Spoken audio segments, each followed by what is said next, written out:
Halo teman-teman, selamat datang di Tech Corner Indonesia bersama saya Ismail Jakaria. Di video kali ini saya akan membahas secara singkat apakah MacBook Air M1 2020 masih layak atau masih bagus digunakan di 2024. Ulasan ini berdasarkan pengalaman pribadi saya yang kembali menggunakan MacBook Air M1 2020. Apple memang sudah meluncurkan seri MacBook dengan chipset M3. Tetapi godaan seri MacBook dengan chipset M1 tetap masih besar. Termasuk ini ya, MacBook Air M1 2020 yang dirilis pada 2020 lalu. Ya. Jadi MacBook Air M1 ini juga yang saya pilih teman-temannya ketika memutuskan mengganti laptop Windows saya yang sebelumnya dengan MacBook.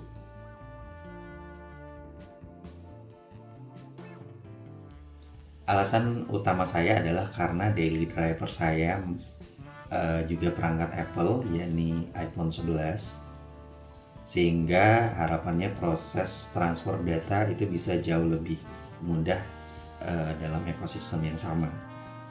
Misalnya fitur AirDrop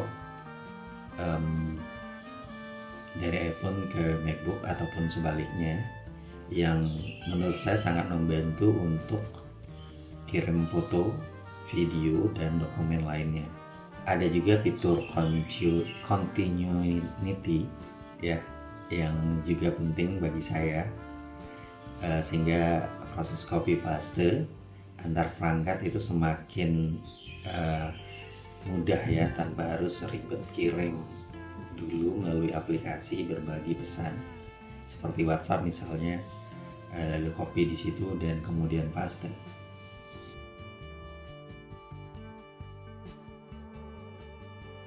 Alasan kedua tentu soal harga. Harga MacBook Air M1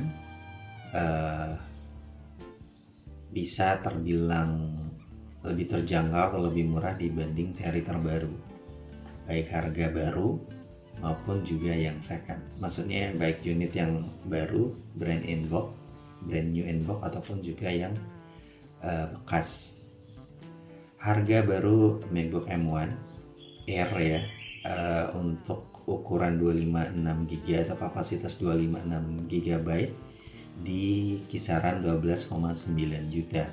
Sementara MacBook Air M1 masih dijual di kisaran 18,9 juta untuk kapasitas 256GB dan 23,9 juta untuk kapasitas 512GB. Adapun seri MacBook Air M2 ukuran 15 inch itu dijual dengan harga mulai 21,9 juta untuk kapasitas storage 256GB dan 25,9 juta untuk kapasitas penyimpanan 512GB. Sementara untuk second MacBook Air M1 sudah mulai dijual di kisaran 9 juta sampai dengan 10 juta untuk kapasitas 256GB. Ya kondisinya berbeda-beda ya. Kalau beruntung teman-teman bisa dapat yang masih mulus, bahkan masih garansi, atau juga mungkin sudah ada ya lecet-lecet sedikit seperti itu.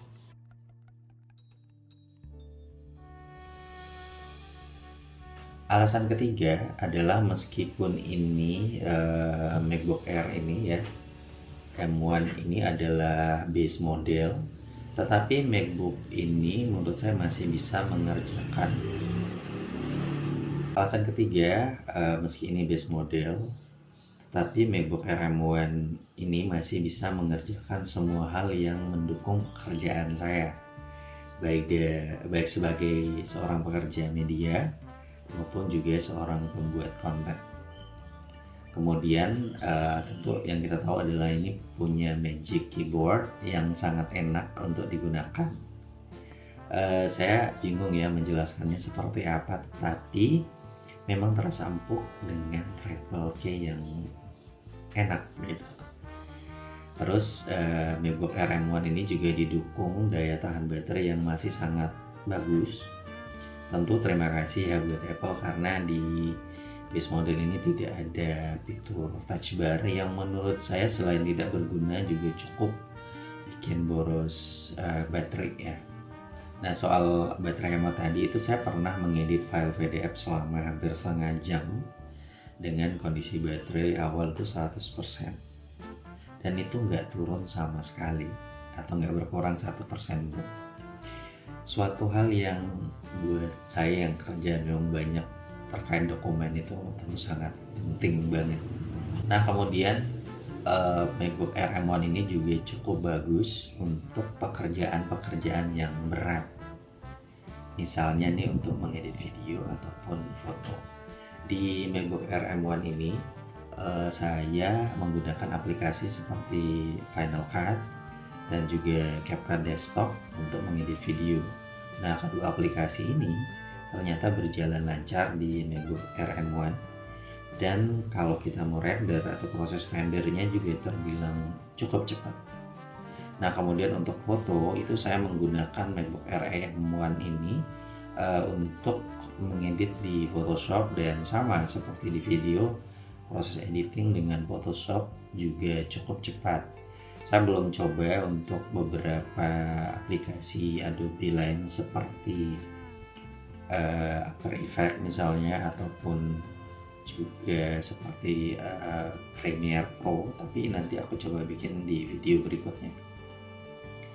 Nah, jadi teman-teman, itu beberapa alasan kenapa saya memilih atau memutuskan untuk beralih atau katakan kembali lagi menggunakan MacBook, yakni MacBook Air M1 2020. Sebenarnya saya juga di 2020 sempat pakai M1 yang Air, tapi kemudian ganti lagi, switch ke yang versi lebih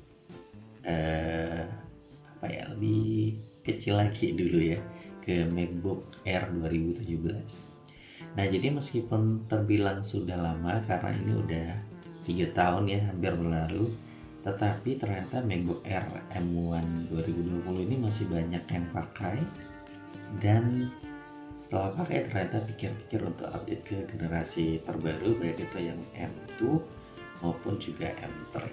Oke teman-teman, itu ulasan singkat apakah MacBook Air M1 2020 masih layak digunakan di 2024. Kalau saya pribadi ini masih layak banget untuk berbagai keperluan seperti tadi, untuk ngedit dokumen sampai yang berat-berat kayak ngedit video dan juga foto.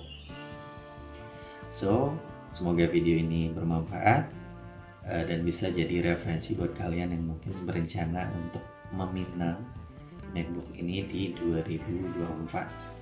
Sampai ketemu lagi di video berikutnya. Salam Tech Corner Indonesia.